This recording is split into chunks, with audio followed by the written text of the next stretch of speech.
Dimanche 10 décembre 2023, mesdames et messieurs, bonsoir et bienvenue dans ce journal. À la une de l'actualité, la loi de finances 2024 votée par le Parlement est estimée à plus de 3 199 milliards de francs CFA. Un budget inclusif selon le ministère des Finances. L'accompagnement des entreprises par le gouvernement va peut-être s'accentuer en 2024. En attendant, un nouveau programme vient d'être lancé pour soutenir financièrement l'entrepreneuriat. L'enseignement sur l'homosexualité est-il oui ou non programmé pour être enseigné au Bénin? Cette question a agité l'Assemblée nationale en sa séance plénière du jeudi 30 novembre dernier. À suivre dans ce journal la réaction de quelques députés au sein du Parlement après les déclarations du ministre Saliman Karimo.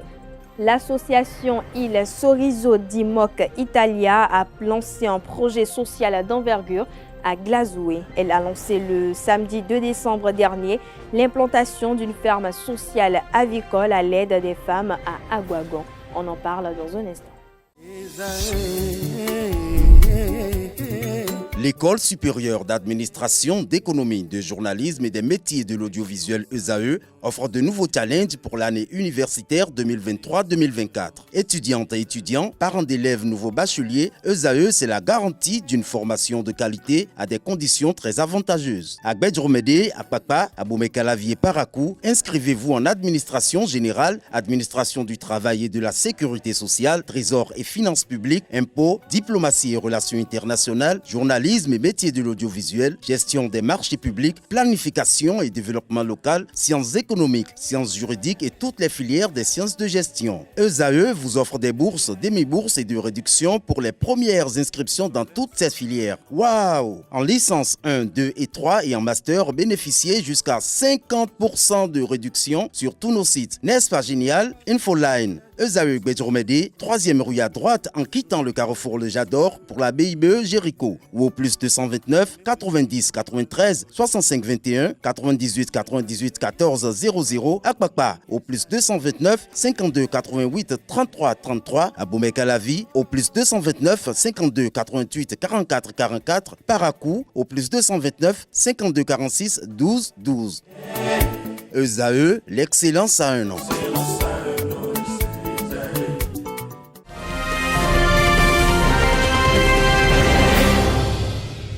À nouveau, bonsoir, ravi de vous retrouver et merci de nous préférer pour vous informer. On démarre cette édition par une triste nouvelle dans la presse béninoise. Le journaliste Euloge Gandaro a rendu l'âme ce samedi 9 décembre 2023 au Centre national hospitalier universitaire Hubert Kutukumaga de Cotonou. Hospitalisé depuis quelques jours, Euloge Gandaro est décédé des suites d'une courte maladie. Pour rappel, Euloge Gandaro est le promoteur et directeur de publication du quotidien Le Grand Matin. Il fut également rédacteur en chef du quotidien Le Matin. Pour le compte de l'année 2024, le gouvernement est autorisé à dépenser environ 3 200 milliards de francs CFA pour les 12 prochains mois. Les parlementaires ont procédé ce vendredi au vote du budget 2024 au Palais des gouverneurs. Plus de 3 033 milliards de francs CFA ont servi de budget pour cette année 2023. Pour 2024, plus de 166 milliards se sont ajoutés. Le point de la plénière avec la rédaction de l'URTB. Dans un hémicycle par moment détendu, Basile Arossi, deuxième vice-président de l'Assemblée nationale, dirige avec doigté le débat parlementaire. L'enjeu, c'est l'examen et le vote du projet de budget de l'État pour la gestion 2024. Le projet de loi de finances pour la gestion 2024 ressort en hausse de 5,47% par rapport à l'objectif de 2023 pour s'équilibrer en ressources et en charges à la somme de 3 199 milliards 274 millions.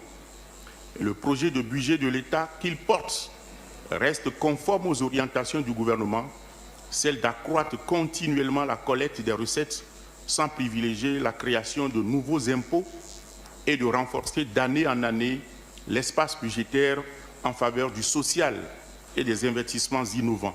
Il se caractérise notamment par un taux de croissance du PIB de 6,5% en 2024 contre 6,1% attendu à fin décembre 2023, un déficit budgétaire qui s'établirait à 3,7% du PIB contre 4,3% projeté pour la fin de l'année 2023, un taux d'inflation maîtrisé et un niveau d'allocation de ressources aux actions à sensibilité sociale qui atteindrait 41,9% du budget général.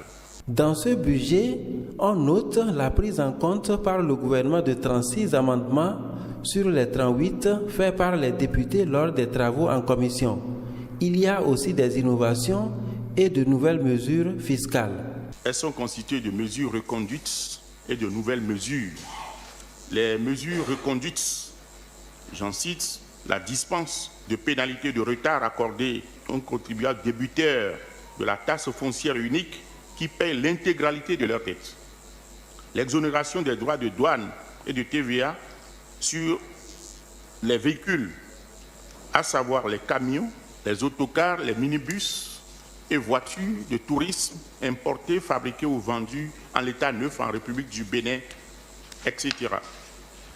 Les mesures nouvelles, quant à elles, il y a la dispense de pénalités, par exemple, de retard accordée aux contribuables du secteur informel qui souscrivent spontanément pour la première fois des déclarations en régularisation des affaires réalisées au titre des exercices antérieurs, la suppression de la taxe sur l'exportation des ferrailles et des sous-produits ferreux, et l'extension de l'exonération des droits de douane et de TVA sur les matériels agricoles, aux herbicides et sacs emballages destinés au conditionnement des intrants, des produits agricoles, etc. Le difficile respect du cadrage macroéconomique, l'impact de la fermeture de certaines frontières, la politique de commercialisation du soja, le port autonome de Cotonou, autant d'inquiétudes évoquées lors de la présentation du rapport général produit par la Commission des finances. Soumis au vote, le projet du budget de l'État 2024 recueille 82 voix pour, 27 contre et 0 abstention.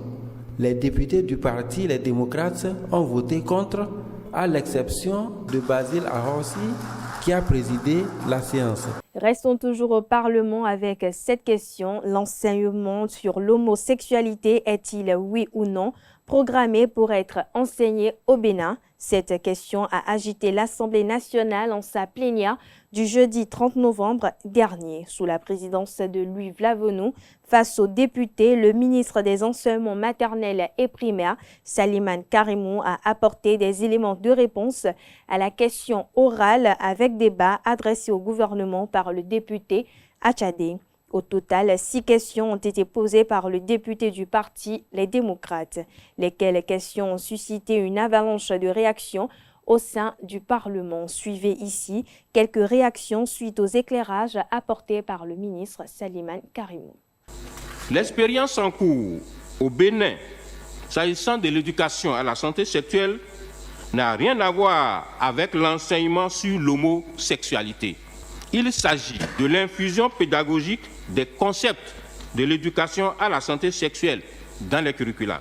L'éducation à la santé est essentielle pour garantir que les élèves reçoivent des informations précises, complètes et non stigmatisantes concernant leur corps, leurs relations et leurs droits.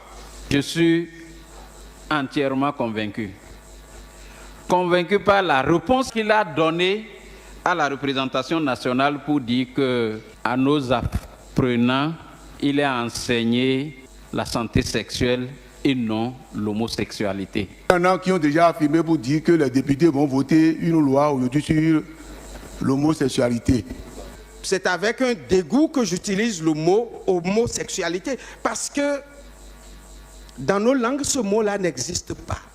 Et nos religions et toutes les religions du monde n'autorisent pas ça. Cela signifie que les valeurs auxquelles nous croyons n'admettent pas ça. Et dans les documents officiels de notre système éducatif actuellement, rien ne peut autoriser à croire qu'il y a instauration de l'homosexualité. Dès la diffusion de l'ordre du jour de la présente plénière, Monsieur le Président, des personnalités religieuses et des gardiens de nos traditions n'ont cessé de nous interpeller, qui, pour attirer notre attention sur un éventuel débat devant conduire au vote d'une loi dans ce sens, qui, pour dire qu'une évaluation de la dite loi sur l'homosexualité sera votée, rien de tout ça n'est fondé. Je voudrais aller beaucoup plus loin, Monsieur le Président, pour dire que nous sommes satisfaits de la réponse du gouvernement par rapport à cette question, mais en voyant ce qui se passe dans les autres pays, la pression que les États africains reçoivent de la part de certains LGBT, tapis dans l'ombre de certaines institutions financières internationales, nous serons obligés d'une manière ou d'une autre à criminaliser cela, à voter une loi criminalisant l'homosexualité dans notre pays. Je voudrais suggérer que vous envoyiez les députés sur le terrain, surtout ceux qui ont posé la question, pour que nous puissions aller sensibiliser, aller mieux expliquer, aller expliquer au peuple que notre camarade n'avait pas saisi l'intention du gouvernement. Est-ce dit alors que nous, députés, représentants de la nation, nous devons seulement nous fier aux rumeurs et alerter, alarmer, apeurer, créer la psychose dans le peuple? Ce n'était pas nécessaire la formulation de cette question, pas ainsi en tout cas. En août 2022, le président Patrice Talon affirmait devant les entrepreneurs de la France que le Bénin est le pays où il faut investir désormais. Ceci a peut-être une preuve de réussite des opérations de séduction. 11 entreprises françaises avec un savoir-faire reconnu dans le domaine de l'agriculture et de l'agroalimentaire sont à Cotonou. Ceci pour un brassage avec les investisseurs béninois. C'est à l'occasion du forum économique Agribusiness Bénin-France. L'ouverture de cet atelier a eu lieu ce mardi. Des détails avec la rédaction de Canal 3 Bénin. Cette rencontre économique entre le Bénin et la France, à travers les chefs d'entreprise ici réunis, est l'occasion trouvée pour présenter les différentes opportunités d'investissement et le climat des affaires au Bénin. L'initiative émane du Roadshow, organisé en juin 2023 en France, qui a permis d'aller à la rencontre des entrepreneurs français pour les amener à s'intéresser au Bénin. Plusieurs promesses ont découlé du Roadshow.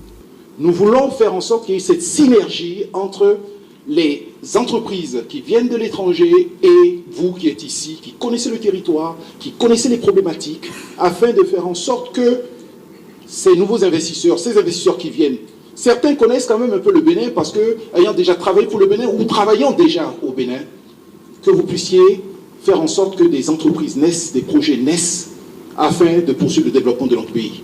Nous voulons faire de ce pays un pays modèle en matière de développement économique inclusif. Entre autres entreprises françaises représentées à ce forum économique figure la Banque publique d'investissement en France, BPI France, qui a été l'un des initiateurs de cette rencontre. Elle propose d'ores et déjà des opportunités d'investissement dans les PME. Les entreprises béninoises ont de leur côté des attentes vis-à-vis de ce forum. BPI France est en capacité de faire du crédit à une PME béninoise, dans le cadre d'un contrat d'achat d'équipements et de services effectivement produits en France. Et ça fonctionne à partir d'1 million d'euros à des taux d'intérêt compétitifs sur des durées de maturité de 2 à 12 ans. Et on est également en capacité de co-investir. Et ce que j'attends, c'est bénéficier de l'expertise, recevoir de nouvelles technologies sur le plan de la production, des systèmes d'irrigation, pourquoi pas, pour paraphère ce que nous sommes déjà en train de faire si bien.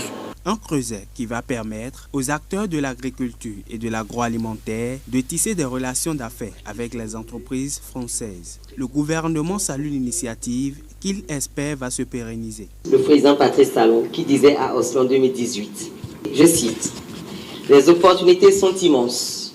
Ceux d'entre vous qui oseront lire un peu sur le Bénin, venir au Bénin 1 ou 2 jours et prendre le risque d'investir, verront combien il est intéressant d'investir au Bénin. » Alors c'est sur ces mots du président de la République que je déclare ouvert le forum Agribusiness Bénin-France. C'est ainsi que le Forum économique Agribusiness Bénin-France s'ouvre à Cotonou. Des résolutions ainsi que des engagements sont attendus des travaux en vue du renforcement de la dynamique de mécanisation agricole et de la transformation agroalimentaire au Bénin. L'entreprise française est fière de sous. Les membres du gouvernement ont tenu cette semaine la session hebdomadaire du Conseil des ministres, présidée par le chef de l'État Patrice Talon, chef du gouvernement et président de la République. Plusieurs décisions ont été prises. À ce propos, je vous invite à suivre le point de la séance avec le porte-parole du gouvernement, Wilfried Léandre Humbiji. S'agissant des mesures normatives, il a été adopté, au titre de ces mesures, les décrets d'application de la loi numéro 2021-01 du 3 février 2021 sur la biosécurité en République du Bénin, ainsi que ceux portant réglementation du permis de construire et du permis de démolir en République du Bénin, intégration dans le corps de la magistrature de 85 auditeurs de justice. S'agissant des communications, en point 1, mesures incitatives pour l'amélioration des conditions et modalités d'accès au financement du Fonds national de développement agricole, FNDA, au profit des exploitants et des petites et moyennes entreprises agricoles. Le principal objectif du FNDA est de favoriser la promotion des filières agricoles en facilitant l'accès au financement pour inciter l'investissement privé dans le secteur à travers des subventions ciblées et des instruments financiers adaptés dans la perspective d'une meilleure exploitation du potentiel agricole national, l'amélioration des revenus tirés de l'agriculture ainsi que la sécurité alimentaire.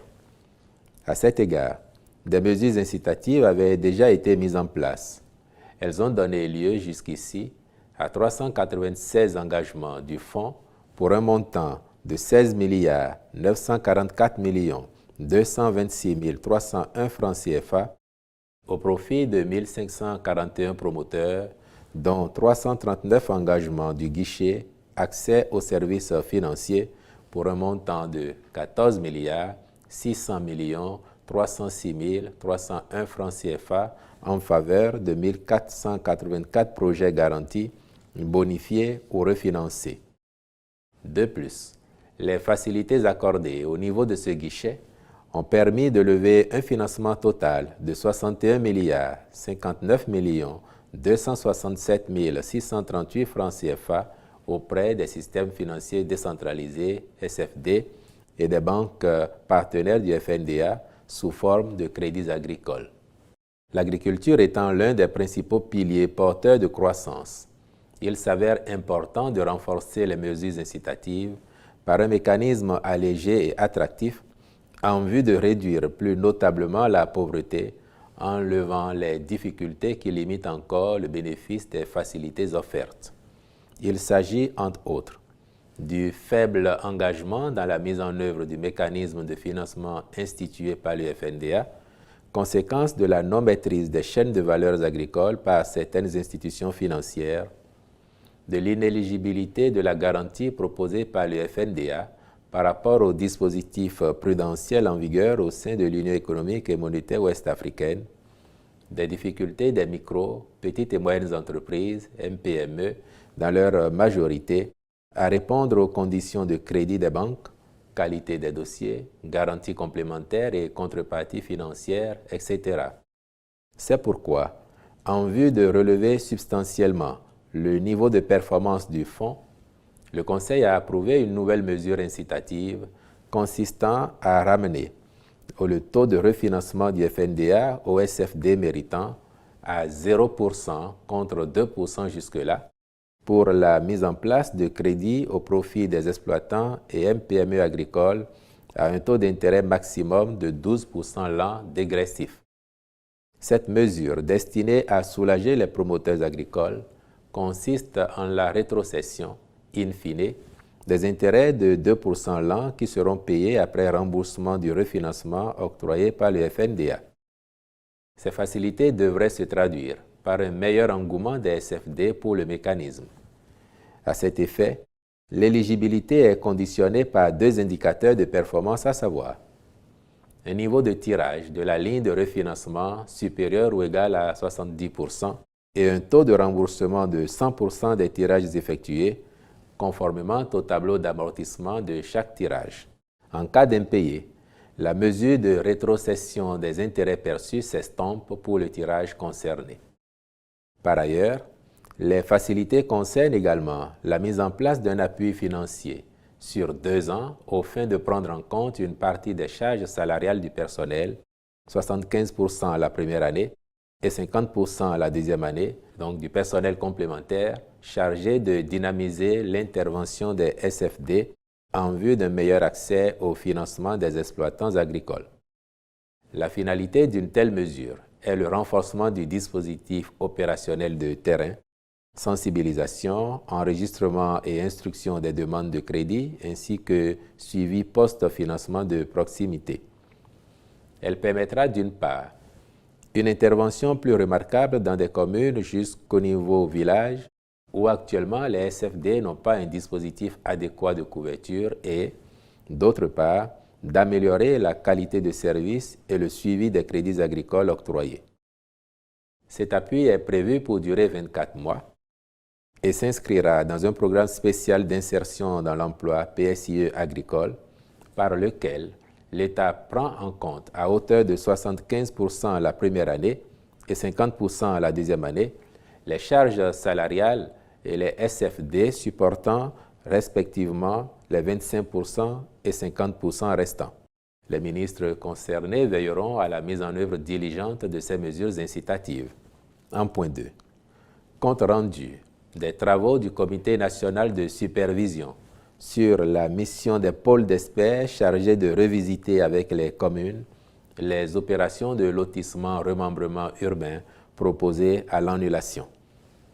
Le Conseil des ministres avait, au cours de la séance du 23 novembre 2022, décidé de la mise en place de pôles d'experts chargés de revisiter les lotissements-remembrements devant faire l'objet d'annulation dans les communes. Cette décision est subséquente au rapport des travaux du comité interministériel de mise en œuvre des mesures pour l'assainissement, l'achèvement et la clôture des opérations de lotissement et de remembrement foncier urbain en cours sur l'ensemble du territoire national. Au terme des délibérations du Comité national de supervision, 810 dossiers ont été traités au lieu des 806 initialement retenus par le gouvernement. Certaines situations perçues au départ comme sous-jacentes à d'autres opérations s'étant révélées en réalité des travaux d'une certaine importance conduits avec des prestataires différents. Il en ressort de nombreuses irrégularités sur le plan technique, dont les plus importantes sont relatives à des opérations de très grande superficie qui impactent des zones agricoles et ne répondent à aucun enjeu d'urbanisation. Des opérations engagées par des associations d'intérêt foncier ou d'autres catégories d'acteurs au mépris des orientations, documents et règles de planification territoriale, de même que de gestion foncière. Des opérations enfin ayant connu des extensions aux proportions très élevées, dont ni les limites ni l'opportunité ne sont guère appréhendées. Il y a lieu de signaler également que l'examen du rapport a révélé la nécessité de vite encadrer l'occupation du sol et l'aménagement du territoire dans les chefs-lieux de département, ainsi que dans les centres agglomérés d'importance avérée, afin de consolider les investissements du programme d'action du gouvernement sur ces territoires. À cet effet, il sera élaboré dans tous les chefs-lieux de département, y compris toutes les zones de forte concentration humaine revêtant un certain intérêt, un plan directeur d'urbanisme, schéma directeur d'aménagement urbain devant réglementer l'opérationnalisation des lotissements-remembrements. En outre, les rapports enseignent que de nombreuses opérations de lotissement ont englobé des zones humides non constructibles, entraînant du coup l'installation des populations dans des secteurs impropres à l'habitation. De fait, ces occupations anarchiques sont fréquemment exposées aux affres des aléas climatiques. Les dites zones n'étant pas clairement identifiées et délimitées, elles se retrouvent dans certains périmètres de lotissement-remembrement urbain au mépris des tests en vigueur. Il en est également des servitudes réglementaires à dégager pour ces zones humides, mais qui, à défaut d'être définies, sont malheureusement morcelées à des fins de recasement des populations. Pour toutes ces raisons, et prenant acte des conclusions du rapport, le Conseil a décidé de la poursuite en vue de l'achèvement et de la clôture des 175 nouvelles opérations. Il a également ordonné l'annulation de 635 autres. Au chapitre des rencontres et manifestations internationales, il a été autorisé l'organisation au Bénin, le 15 décembre 2023, de la 20e réunion du comité de pilotage du projet de développement de l'autoroute du corridor Abidjan-Lagos. La participation du Bénin au 4e Forum africain de haut niveau pour les femmes, la paix et la sécurité, les 13 et 14 décembre 2023 à Addis Abeba, en Éthiopie, à la 35e session ordinaire du Conseil des ministres de tutelle de la Conférence internationale de la prévoyance sociale du 13 au 15 décembre 2023 à Ouagadougou, au Burkina Faso. Enfin, au chapitre des mesures individuelles, les nominations ci-après ont été prononcées au ministère des enseignements secondaires, techniques et de la formation professionnelle. Conseil technique juridique, Madame Edith Amou Agbele-Sechi. Conseil technique chargé du suivi des réformes et projets, Monsieur Mathias Afomaï. Conseil technique à l'enseignement technique, la formation professionnelle et aux alternatives éducatives, Monsieur Jean-Pierre Bioyara. Conseil technique à l'enseignement secondaire général, Monsieur Gabriel Copieri. Conseil technique aux affaires administratives et sociales, Monsieur Arnaud Baguidi. Je vous remercie. Cette édition se poursuit. Zoom sur ces jeunes qui se font le porte-drapeau de la conscience environnementale sur la scène mondiale où se discutent les enjeux de l'environnement tels ces jeunes militants écolos qui sont à Dubaï. Ces derniers tentent de sensibiliser à la COP28 bien les délégués sur les cas climatiques de la commune de Dassa.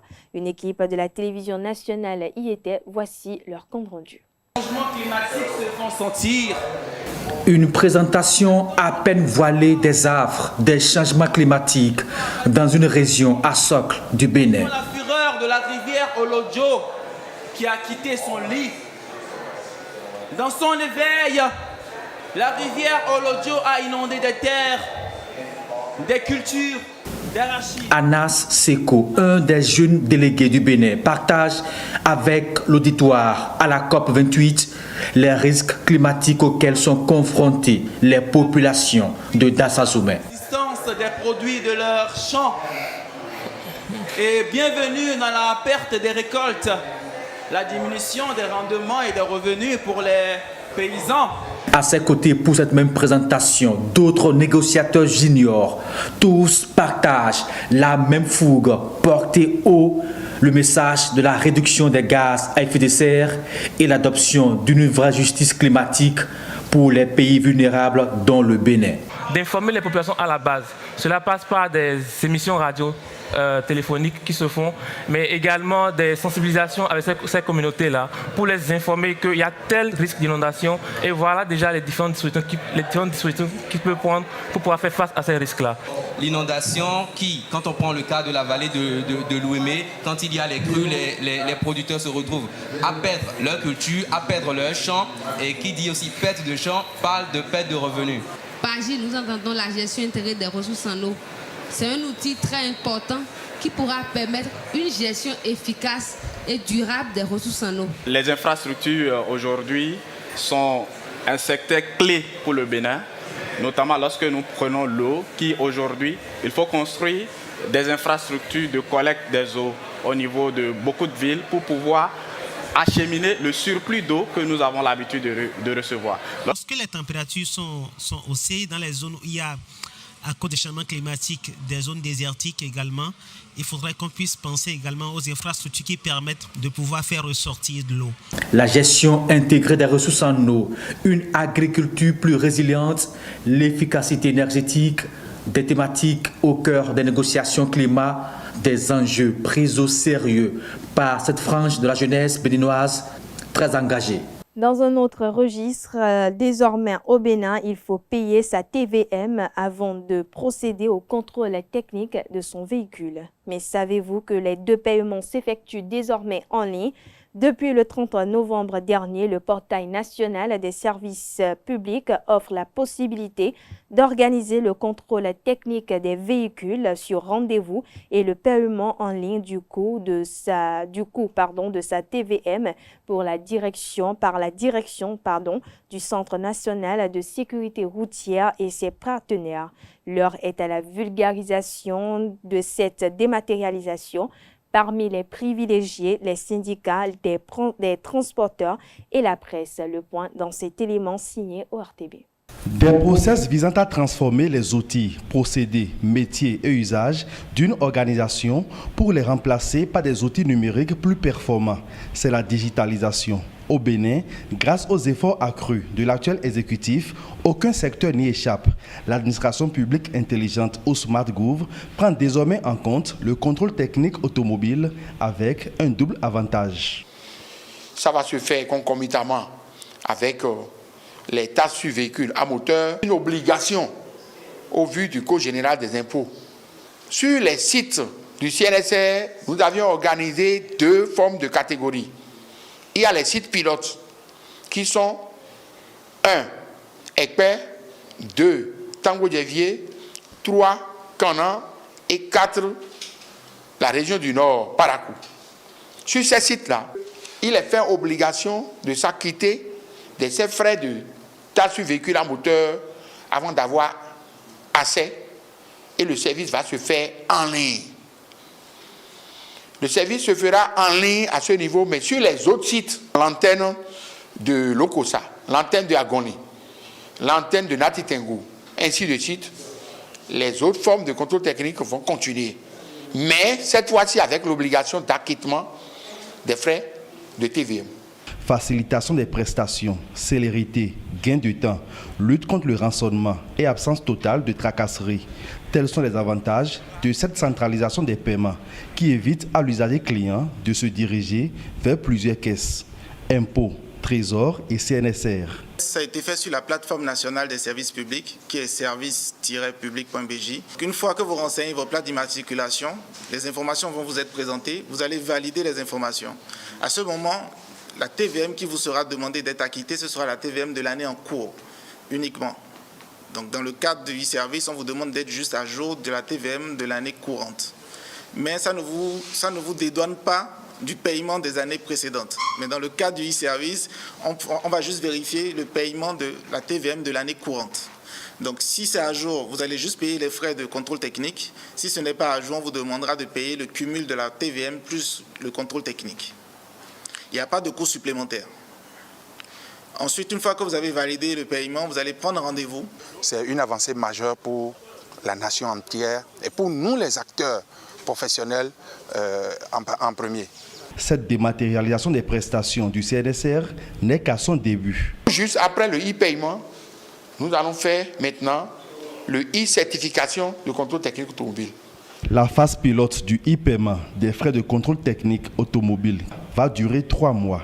Des descentes sur le terrain sont prévues pour la vulgarisation de la mesure. L'ONG Bivebest a organisé le dimanche 3 décembre dernier une marche à l'endroit des personnes handicapées dans la ville de Cotonou. Cette activité dénommée bien sûr Tout handicap marche s'inscrit dans le cadre de la commémoration de la Journée internationale des personnes handicapées. La marche s'est déroulée du ministère du cadre de vie à la place de l'Amazone à Cotonou.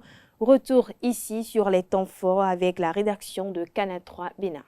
Les personnes en situation de handicap ont massivement répondu à l'invitation de l'ONG Bivebest devant le ministère du cadre de vie et des transports, lieu de rassemblement. Après quelques minutes consacrées à l'échauffement, tous les organismes sont prêts pour une séance de marche. Voilà ainsi donné le coup d'envoi de la marche dénommée Tout handicap marche. du ministère du Cadre de Vie et des Transports, à la place de l'Amazone, ils ont une distance de 3 km à parcourir. À travers cette initiative, l'ONG Be The Best a un objectif précis. Nous voudrons profiter de ce message pour rappeler à les membres l'attention de tout le gouvernement, des maires et de tous les responsables à divers niveaux des structures publiques et privées que les personnes handicapées ont besoin de se sentir soutenues et entourées. À l'issue de cette activité physique organisée dans le cadre de la Journée internationale des personnes handicapées, les participants sont satisfaits. C'est la preuve que l'inclusion est vraiment un match. Quelle que soit notre condition physique, mentale ou autre, nous pouvons participer à toutes sortes d'activités. Nous remercions à tous ceux qui ont bien voulu nous inviter et marcher avec nous. Le ministre du Cadre de Vie et des Transports, le ministre des Sports ainsi que le maire de Cotonou se sont fait représenter à cette marche. L'ONG Be The Best n'a pas trouvé meilleur moment que celui-ci pour faire son plaidoyer à l'endroit des autorités ministérielles. Notre demande est de travailler à ce que les bâtiments existants qui ne permettent pas une bonne accessibilité aux personnes handicapées soient modifiés pour les mettre aux normes adéquates requises. En outre, pour les projets en cours de réalisation et à venir, nous demandons de faire une priorité de l'intégration des normes d'accessibilité aux personnes handicapées dans la conception et dans les études de réalisation. En somme, nous voulons que nos routes soient plus sûres pour permettre aux personnes handicapées de sortir en toute sécurité pour marcher et vaquer à leurs différentes occupations. Nous voulons que nos transports publics intègrent la prise en compte de l'accessibilité des personnes handicapées pour leur déplacement soit facilité. Nous allons rendre compte fidèlement à l'autorité et des choses se feront davantage dans ce sens. Le support du plaidoyer a été remis entre les mains du représentant du ministre en charge du Cadre de Vie et des Transports pour être transmis à qui de droit. La marche Tout Handicap Marche, organisée par l'ONG Be The Best, est à sa première édition. Merci. Le 1er décembre, le monde entier commémore la journée internationale du sida. Cette journée mondiale de lutte contre le sida est bien plus qu'une célébration des réalisations communautaires. C'est un appel à l'action pour émanciper et soutenir les communautés dans leur rôle de leadership. Le monde entier s'unit pour apporter leur soutien aux personnes vivant avec le VIH-Sida et celles affectées par le virus et pour se souvenir de ceux qui ont perdu la vie à cause du sida. Dr René Kekeke, médecin biologiste et responsable, nous en dit un peu plus sur cette maladie, sa prise en charge et le traitement que reçoivent les malades. Rappelons que le thème de cette année, édition 2023, est intitulé sous le thème « Confions le leadership aux communautés ». Suivez plutôt. Le sida, pour le définir, c'est le syndrome de l'immunodéficience acquise, qui n'est que la phase ultime de l'infection par le VIH. C'est-à-dire que dans l'infection par le VIH, nous avons deux étapes. Il y a la phase d'infection où le sujet est infecté par le virus, mais qu'il est encore bien portant physiquement et cliniquement, il est bien portant comme vous et moi. Mais quand le virus continue d'évoluer et de dégrader son système immunitaire, il évolue maintenant avec l'apparition des infections opportunistes. Et ces infections opportunistes, c'est ça que nous remarquions par le passé. Et quand quelqu'un était infecté par le VIH, on disait qu'il était pratiquement au stade, à la porte de la mort. Et c'est quand on est à ce stade de manifestation clinique où nous avons beaucoup d'infections opportunistes que nous disons que nous sommes au stade SIDA. Le thème de cette année, c'est « Confions le leadership aux communautés ». Vous savez que la lutte contre le VIH, lorsque l'infection a commencé, les communautaires ont commencé par s'organiser pour pouvoir s'engager dans cette lutte, mais avec les moyens qu'elles-mêmes mobilisaient, que la communauté même mobilisait. Mais aujourd'hui, maintenant, de nos jours, qu'est-ce qu'on veut maintenant confier la responsabilité à la communauté avec les ressources qu'il faut pour que les communautés s'engagent davantage, puisque à travers ces communautés, les communautés arrivent à identifier leurs pairs qui sont infectés. Et étant donné que ceux-là même sont déjà dans le vécu, ils peuvent facilement accompagner et confier convaincre leurs pairs à pouvoir s'adhérer. Une journée en fait qui permet de faire le point des activités de lutte réalisées en matière de lutte contre le sida dans cette maladie. Et ça fait, nous sommes à la 38e édition cette année. Et ça nous permet de voir un peu tout ce qui a été mis en œuvre pour essayer de contrer cette pandémie qui a surpris le monde depuis son apparition et qui a fait tant de victimes. Donc c'est le moment de faire un peu le point des avancées en matière scientifique, de faire également le point en matière de gap qui reste à pouvoir atteindre pour pouvoir contrôler cette pandémie et de faire également le point des solutions apportées à l'ensemble de nos frères et sœurs qui sont malheureusement porteurs de ce virus de l'infection. Fin 2022, nous avons 127 sites de prise en charge répartis sur toute l'étendue du territoire national. Et au niveau de ces 127 plus de sites d'emploi, nous avons environ une soixantaine de mille de personnes, environ 60 000 personnes qui sont sous traitement, régulièrement suivies actuellement au Bénin et qui vont s'approvisionner régulièrement en molécules que nous appelons les antirétroviraux. Vous savez sans doute avec moi que ces médicaments sont des médicaments qui permettent au sujet de bloquer la multiplication du virus au sein de l'organisme et de permettre la restauration de ce que nous appelons le système immunitaire de l'individu qui lui permet de faire face à ces petites infections que nous appelons les infections opportunistes et d'avoir une meilleure qualité de vie. Donc ces sites de prise en charge existent au Bénin et font la prise en charge comme nous l'avons défini dans notre document de procédure. Et cette prise en charge, elle est gratuite. Aujourd'hui, les médicaments sont améliorés, ont été améliorés avec des médicaments. D'abord, la prise est facilitée. Les médicaments, les molécules sont regroupées en un seul comprimé. Vous avez 3 médicaments en un comprimé réunis. Et ce qui permet une prise facilitée. Et de nos jours, nous avons des médicaments qui ont moins d'effets secondaires et qui permettent au sujet d'avoir une meilleure qualité de vie. Actuellement, vous prenez le traitement. On a les plus vieux malades de notre cohorte qui sont suivis au Bénin ont déjà plus d'une vingtaine d'années avec le virus.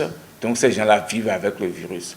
Le reste, ce qui fait, c'est qu'on éduque les populations à pouvoir observer les règles connaissent d'hygiène, hygiène en matière de vie, hygiène alimentaire, etc. pour éviter de rajouter encore à ce virus-là qui est déjà dans l'organisme, avec lequel l'organisme se bat déjà. Donc on peut être infecté par le VIH aujourd'hui et vivre normalement comme tout individu ou tout autre. L'essentiel, c'est de pouvoir contrôler et empêcher la réplication virale qui continue et on a une meilleure qualité de vie. Je peux dire à l'endroit de la population parce qu'il y a un objectif de l'ONU-SIDA à atteindre pour 2025, pour parvenir, 2030, pour parvenir à l'élimination du VIH, c'est les 3 fois 95. Et le premier 95, c'est que 95% des personnes qui sont infectées par le VIH puissent connaître leur statut sérologique. Le deuxième 95, c'est que 95% de ceux qui connaissent leur statut sont mis sous traitement par les antirétroviraux. Et le troisième 95, c'est que ceux qui sont mis sous traitement par les antirétroviraux ont une charge virale supprimée. Actuellement, au Bénin, en 2022, quand on fait le point des 3 fois 95, nous sommes à 85, 98 et 82%. Donc vous comprenez avec moi que le premier 95 et le troisième 95 sont ceux sur lesquels nous avons encore de déficit. Et pour atteindre le premier 95, parce que pour mettre quelqu'un sous traitement, il faut que la personne se fasse dépister et connaisse son traitement. Donc c'est à cette exhortation que j'invite la population à que chacun puisse aller se faire dépister, connaître son statut, parce que si on connaît son statut, le traitement existe, on peut rapidement mettre les sujets sous traitement et ces sujets ne vont pas arriver au stade de sida pour développer des infections opportunistes. Et une fois que les sujets sont dépistés et mis sous traitement, c'est les exhorter également à pouvoir adhérer et à prendre régulièrement le traitement comme le préconisent les soignants pour avoir une charge virale supprimée. Et il est démontré scientifiquement que lorsqu'on a une charge virale supprimée, le risque de transmission du VIH d'une personne infectée à une autre qui n'est pas infectée est quasi nul. Donc on pourra ainsi arrêter la propagation de cette épidémie. L'Institut national de la femme lance officiellement ses activités dans le Septentrion. Un acte posé par le renforcement des capacités de ces points focaux communaux et des antennes départementales installées dans le nord du Bénin. La formation qui s'est déroulée du lundi au mardi a permis aux participants de mieux s'outiller sur les moyens de lutte contre les violences basées sur le genre. Une équipe de la rédaction de Canal 3 Bénin a participé aux activités. Voici leur compte rendu. Pendant 2 jours, ces points focaux communaux et antennes départementales de l'Institut national de la femme verront leur capacité renforcée dans la lutte contre les violences basées sur le genre, un objectif en lien avec la vision de l'organisation. Cet atelier qui se tient à Parakou marque ainsi un tournant décisif dans la mise en œuvre des activités de l'Institut national de la femme dans le septentrion. Le point focal INF est le relais entre l'INF et les structures socio-économiques, socio-professionnelles, les fêtiers, artisanes, les CPS, les centres de santé, les lycées, les collèges, bref, c'est l'œil et les yeux de l'INF au plus proche de la population. Et l'antenne départementale, c'est cette personne-là qui va assurer la transmission de l'information entre les points focaux et le siège de l'Institut. Donc nous sommes ici aujourd'hui pour 2 jours de renforcement de capacité de formation où les participants seront outillés sur les généralités des violences basées sur le genre, sur le droit, sur la psychologie, sur le management de soi et les différents systèmes de rapportage puisqu'il faut pouvoir rapporter l'information à l'INF. À l'issue des 2 jours que vont durer cet atelier, les participants seront mieux aguerris sur plusieurs thématiques. Il s'agit notamment des mécanismes de soutien aux victimes des violences basées sur le genre, sur l'organisation de la lutte contre toutes les formes de discrimination, mais aussi sur les processus de dénonciation de ces violences. Dans leur rôle, qu'ils n'ont pas besoin de juger les gens, par exemple. Lorsque vous allez pour intervenir au nom d'une organisation, d'une institution, vous devez travailler de façon transparente et de façon totalement détachée. Alors il faut le savoir. Il faut savoir qu'en voulant régler des problèmes des autres, il faut savoir aussi régler ses propres problèmes. Il faut savoir apprendre sur soi-même. Il faut se cultiver. Vous savez, tout le monde peut se cultiver. Les agents qui ont été recrutés sont des agents qui sont nommés. Donc ce n'est pas nécessairement des gens qui devraient avoir un background intellectuel. Notre objectif principal, c'est de pouvoir, et l'attente aussi, c'est de voir les participants sortir de ces 2 jours de formation complètement outillés, complètement alertes et conscients de leur cahier de charges et aussi prêts vraiment à aider l'INF dans le travail sur le terrain.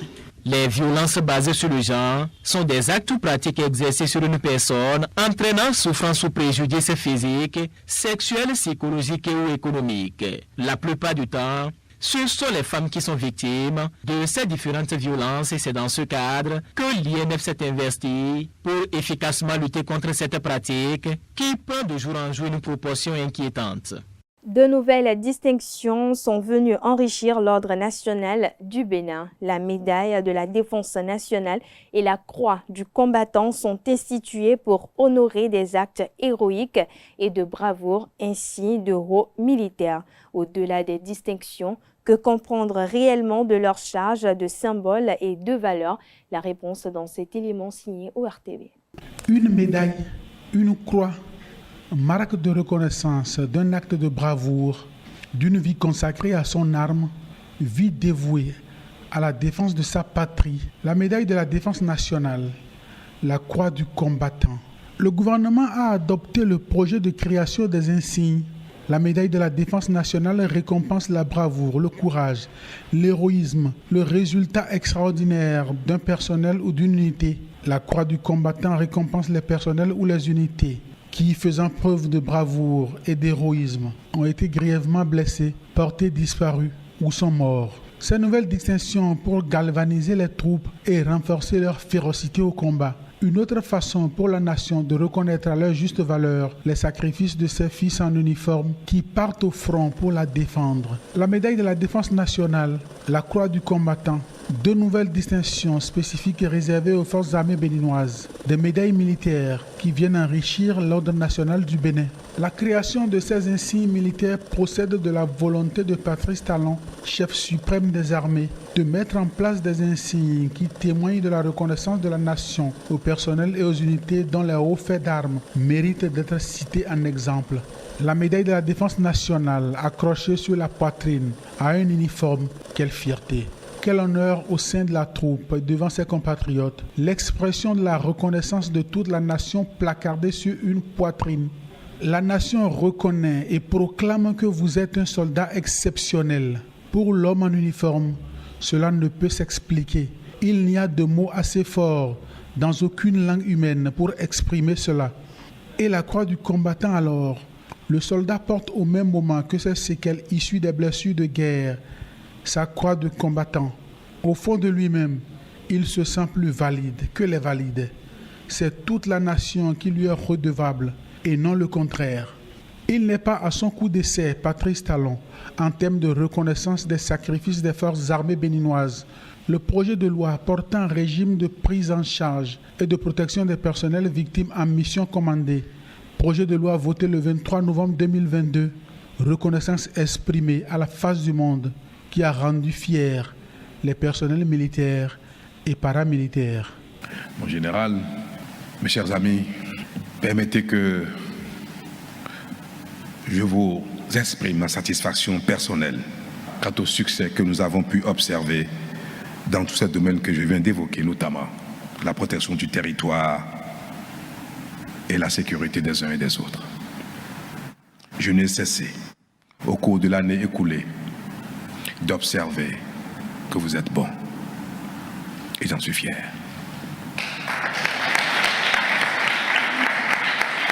La loi votée en novembre 2022 met en place un mécanisme de paiement d'un capital d'essai aux ayants droit des personnes visées et une prise en charge des enfants mineurs jusqu'à l'âge de 21 ans à travers un soutien matériel, financier et moral de l'État sous forme de subventions d'entretien, d'études et une assurance médicale gratuite ou prise en charge. L'Institut des artisans de justice et de paix Champ d'Oiseau de Cotonou a organisé son symposium annuel basé sur le thème droits économiques, droits socio-économiques en démocratie et respect du bien public du 1er au 2 décembre 2023. Ces travaux ont connu la participation de hautes personnalités et d'un public composé de toutes les couches. Le reportage est signé ESAE TV. Droits socio-économiques en démocratie et respect du bien public. C'est le terme du symposium annuel de l'Institut des artisans de justice et de paix, Champ d'Oiseau, IAJPCO. Fidèle à son engagement d'œuvrer pour la démocratie et la consolidation de la paix au Bénin, l'IAJPCO a instauré cette activité pour nourrir davantage les réflexions pour un développement et une démocratie durable dans le respect des biens publics. Ceci vient boucler plusieurs mois de travaux. La marche engagée par l'IAJPCO arrive inexorablement à destination après avoir cherché durant 9 mois, le temps de la maturité et de la naissance, à promouvoir une démocratie au service du développement dans le respect des droits humains et la consolidation de la paix. Et cet épilogue se dessine admirablement dans le thème de ce symposium qui, loin de sceller la réflexion, l'ouvre plutôt sur de nouveaux horizons avec à la clé une éminente réflexion sur les droits socio-économiques en démocratie et le respect du bien. Si le capitalisme est fonctionnellement lié aux structures démocratiques, il revient à l'armature des droits socio-économiques dans leur production et manifestation, de concilier capitalisme prudent et démocratie, afin que le premier ne soit pas violent et que le second soit à visage humain. Le déploiement des droits socio-économiques se trouve également en rapport avec le bien public.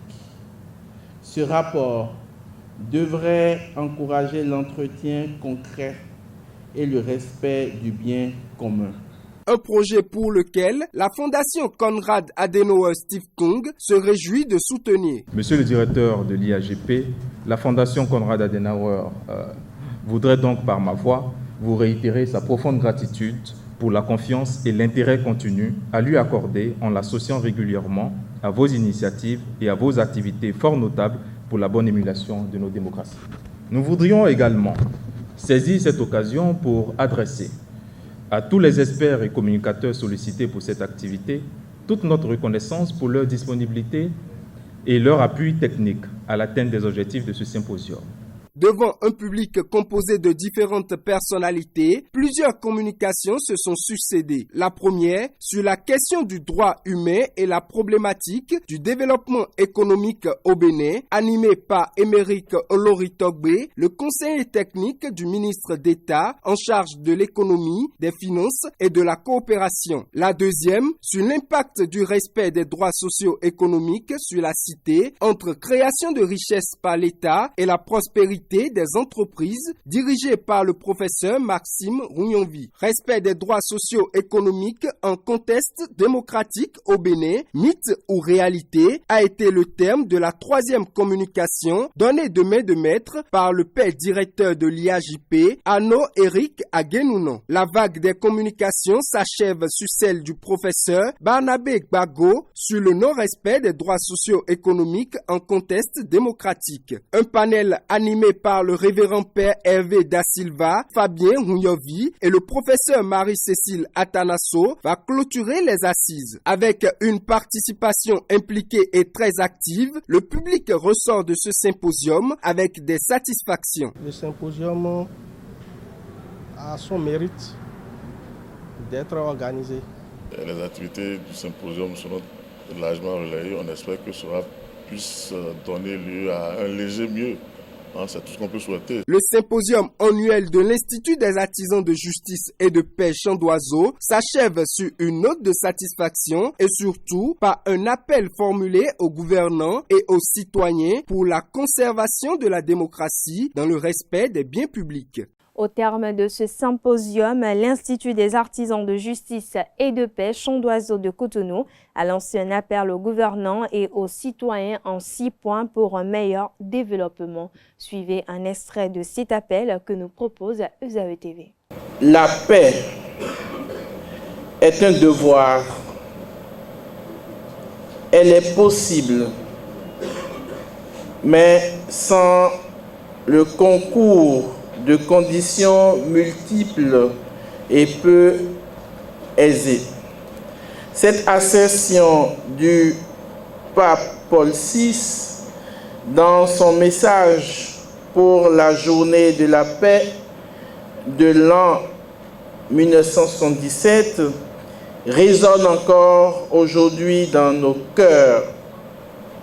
Ce symposium, mis sous le couvert des droits socio-économiques en démocratie et respect du bien public, est un chemin adéquat pour atteindre la paix, elle-même condition sine qua non pour le développement intégral. Au terme de ces précieuses heures consacrées aux différentes conférences, débats et différents échanges en panel, nous laissons déborder de nos cœurs ces exhortations à tous et à chacun afin que notre pays, le Bénin, puisse continuer rigoureusement sa marche de développement intégral.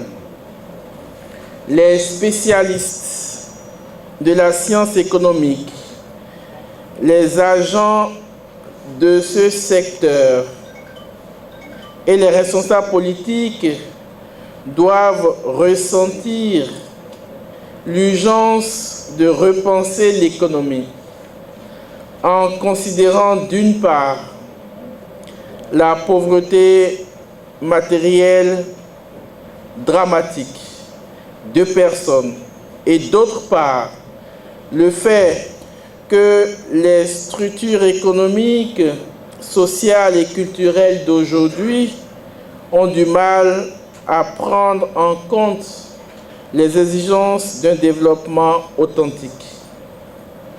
Les exigences légitimes de l'efficacité économique devront être mieux harmonisées avec celles de la participation politique et de la justice sociale. Concrètement, cela signifie imprégner de solidarité les réseaux des interdépendances économiques, politiques et sociales que tendent à accroître les processus de mondialisation en cours. Pour y arriver, il faut un maximum requis comme but à atteindre avec la rigueur de l'éducation. Au-delà des avancées qui s'inscrivent dans le champ du minimum requis, le grand défi qui est le nôtre aujourd'hui se situe sur deux axes fondamentaux, le social et l'économique. Et au fondement de tout ceci se trouve l'homme. Cet appel s'articule autour de quelques points.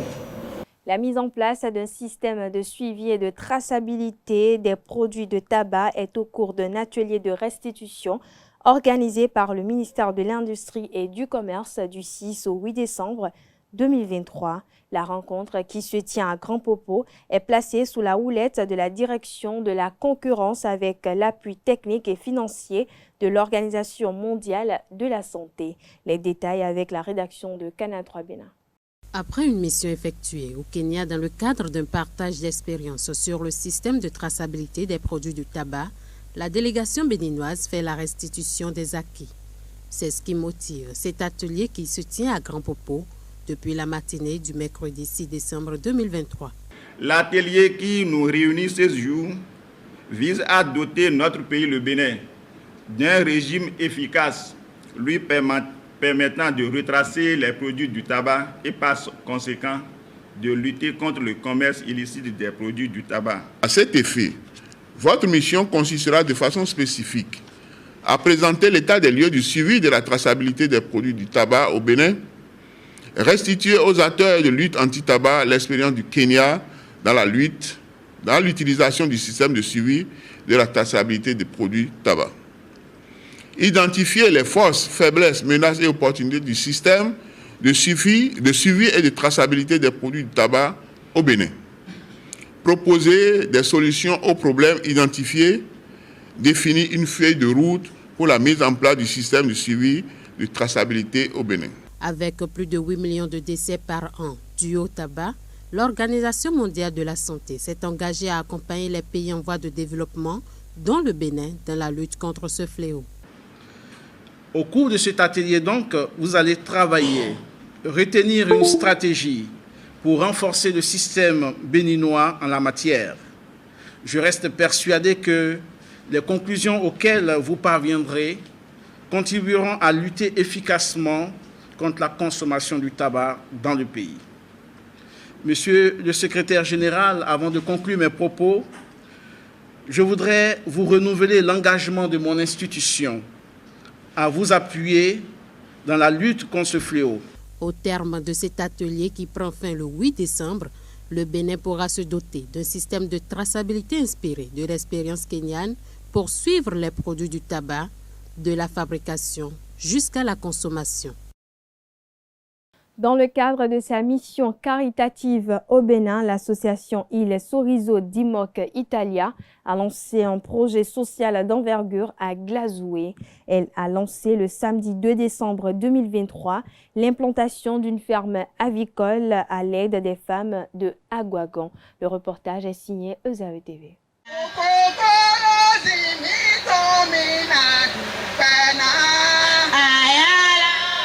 Agouagon, une localité de l'arrondissement de Thior dans la commune de Glazoué, située à plus de 200 km de Cotonou, l'association Il Sorriso di Moc Italia va soulager les femmes de cette communauté à travers une ferme sociale avicole intitulée Maman Vite. L'installation d'un forage sur le site marque le début de la mise en œuvre du projet. Nous allons faire en ces lieux un forage qui va permettre de donner de l'eau à toute la population et aussi de permettre aux mamans qui sont défavorisées de subvenir aux besoins de leurs enfants. Le forage n'est qu'un pan du projet Maman Vite. C'est un vaste programme social couvrant plusieurs domaines. Nous allons donc, au sein de ce projet, installer un poulailler avec un début de 500 pondeuses qui ira gratuitement au bénéfice des mamans qui seront choisies. En plus de cela, il y aura des dortoirs qui seront faits ici. Il y aura un centre d'accueil qui sera là permanemment pour recueillir les difficultés des uns et des autres, que ce soit sur le plan sanitaire, que ce soit sur le plan judiciaire. En gros, l'association Il Sorriso di Moc est près de vous, proche de vous, pour vous soutenir, pour vous donner de l'espoir et pour vous donner du sourire. En raison du bien fondé et de l'opportunité du projet pour ces sujets, Dada Tokle, Agua 14, roi d'Agouagon, honore de sa présence le lancement officiel entouré de quelques hauts dignitaires. Lorsque la femme est bien, la société est bien, les enfants se portent bien et nous, sur notre trône, nous nous sentons bien également. Nous sommes très contents de ce projet et nous prions beaucoup pour les hauts dirigeants de ce projet, où qu'ils soient, que leurs familles respectives se portent très bien, que le travail aille très bien et que toutes leurs idées d'aide, surtout aux pauvres populations des zones rurales, aillent plus de l'avant. 100 femmes vont être sélectionnées pour le démarrage du projet. Le chef village d'Agouagon et le représentant de l'association des jeunes les exhortent à utiliser les ressources de Maman Vite à bon escient. Nous vous disons un grand merci et que les mâles de nos ancêtres vous le rendent au centuple. Nous profitons également pour demander à nos mères bénéficiaires de ce projet d'en faire un très bon usage. Parce que quand le truc va prospérer, beaucoup d'autres actions sociales, beaucoup d'autres projets vont s'en suivre. Et c'est notre village Agouagon qui va sortir gagnant. Ce projet n'est qu'à son commencement. Ensemble avec certains sages et notables, nous allons outiller les bénéficiaires pour que les résultats soient probants.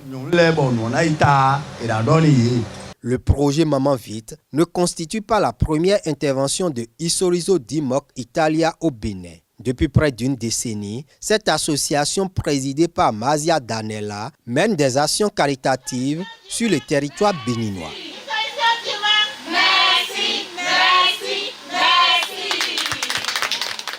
L'association des Odiers du Bénin, AOB, a été en assemblée générale extraordinaire le samedi 2 décembre 2023 à son siège.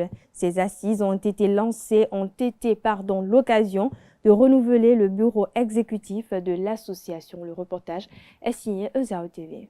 L'association des Odiers du Bénin, AOB, a procédé au renouvellement de son bureau exécutif. Juste Géraud Hinkati a été plébiscité à nouveau à la tête de l'AOB. Dans une ambiance festive et de convivialité, les délégués et invités venus des fêtières comme Ocel, ordre du culte Egungun du littoral, du président Gabriel Guénéou, Adoskeb, association des descendants Oloo, Salako, Kouola et Tiodja du Bénin, les jeunes de Ouida et bien d'autres ont également échangé sur les déviances dans le milieu. L'AOB, c'est une association de jeunes. Donc, ce qu'on va faire, c'est de rassembler nous les jeunes, après s'organiser. L'association a été mise en place à cause des dérapages qu'on observe ici à Cotonou. Donc, c'est pour finir avec ces dérapages que nous jeunes, on a eu à décider de créer une association qu'on appelle AOB. Ce renouvellement va permettre à l'AOB de reprendre ses activités. Pour y parvenir, elle a reçu les bénédictions des aînés.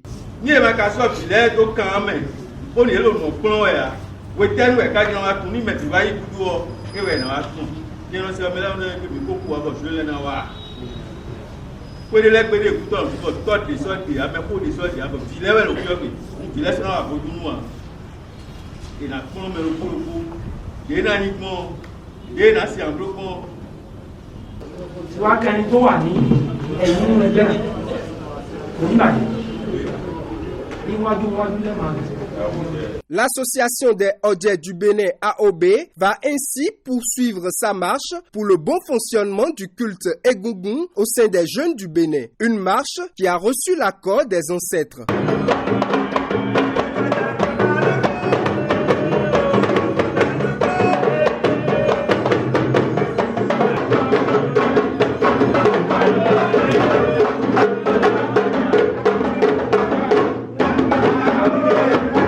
Invité sur l'émission matinale de ESAE Télévision ce mercredi 6 décembre 2023, le professeur prêtre de FA et président du CONASEB, David Kofiaza, a apporté des clarifications sur ce que c'est que le FA, ses consultations et ses différents intérêts. À ce propos, je vous invite à suivre un extrait de son argumentaire au micro de ESAE TV.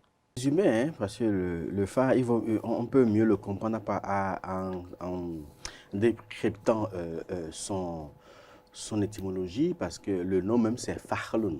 Fakhlun qui veut dire l'avenir, le sort, l'augure. Le Fa, chez nous, c'est un art qui permet de décrypter l'avenir. Beaucoup l'assimilent également à la science, qui estime que c'est une science liée à la futurologie. Il est évident qu'il en est un aussi.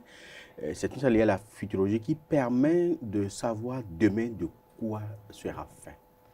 Et par rapport à un individu également, en matière d'initiation, le Fa permet de savoir sur quel signe l'individu est né et qu'est-ce que l'individu doit faire dans sa vie, quels sont les divers astres qui vont jalonner le cours de sa vie, les prédictions bons ou mauvais, sa vie sentimentale, sa vie sanitaire, sa vie sociale, sa vie professionnelle, sa vie économique. En un mot, on a une vue globale sur sa vie et ce, dans tous les domaines de son être-té. Alors, lorsqu'on parle du FA, on parle de ces consultations, on parle de l'intérêt des dites consultations du FA.